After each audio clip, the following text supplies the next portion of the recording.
Brands and marketers don't take enough risks. I live by the philosophy that you try things out, and if it doesn't work, you move on. And no one saw it. That's the beauty of social media, is if 1,000 people watch a clip of something, but the other people don't know that it ever existed. And so you should try things, throw things at the wall, be adventurous, and take risks when you can.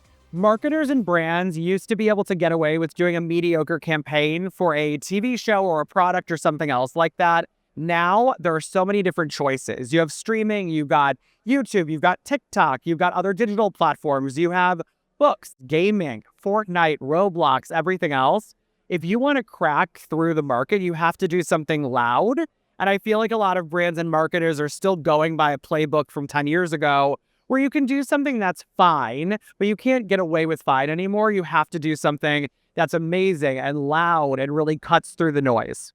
I think a lot of brands make the mistakes of hiring agencies to outsource ideas when a lot of the amazing ideas exist within the company. When you have institutional knowledge or when you've worked with a brand for a long period of time, you don't have to download a chip into someone's brain like an agency and say, hey, come up with all these ideas.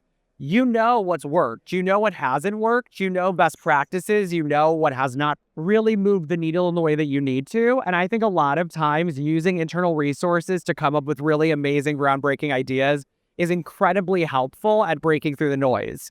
The flip side of that is a lot of times at brands, you have people that have been there for too long and they don't have a fresh perspective about something. So I think getting new voices involved, like hiring a consultant or hiring a creator to come in and do something different to mix up the ideas that are already existing within a company, that's a great idea. But I think a lot of times people are so fearful based on failing in the past, or they think that maybe an agency or somebody else external will have a better idea than they have, when in reality, if brands and marketers follow their gut, do something that disrupts the marketplace, is loud in whatever way you need it to be, that's really a key to success. If you're a new brand and you're launching a social channel, I would find comps that are not the exact thing that you do as the brand. If you're a new language translation company, don't look exactly at Duolingo and rip off what they're doing, but find other brands that are doing really cool things that are moving the needle and figure out what is your own version of that without ripping them off. That's thing number one. Number two, I think a lot of channels when they're launching should lean into influencers.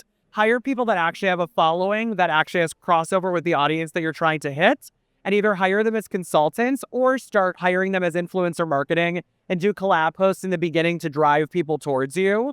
A lot of brands don't want to spend that money in the beginning, but there are inexpensive ways that you can do that to move the needle. And I would say number three is get ready to pivot. If something is not working, get ready to move on and try something else, and try until you can actually move the needle in the way that you need to. There are many things that brands and marketers get wrong about creators. Number one is involving themselves too much in the creator's process. When you hire a creator, you're hiring somebody that has best practices. You're hiring somebody that has harnessed a community, an audience by themselves. And when you're hiring a creator, you need to trust that person who is an expert with their audience on reaching that audience in the best way possible.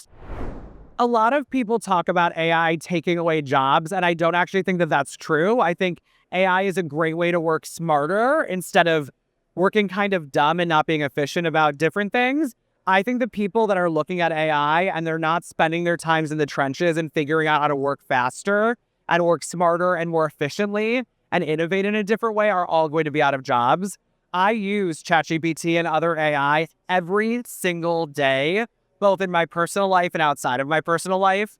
And I don't use it to come up with ideas. I don't say hey, I have SpongeBob coming out, let me figure this out and market it. But what I do use it to do is proofread, or I put all my LinkedIn posts into a specific GPT and I have it help me brainstorm back and forth without it coming up with ideas and writing something for me.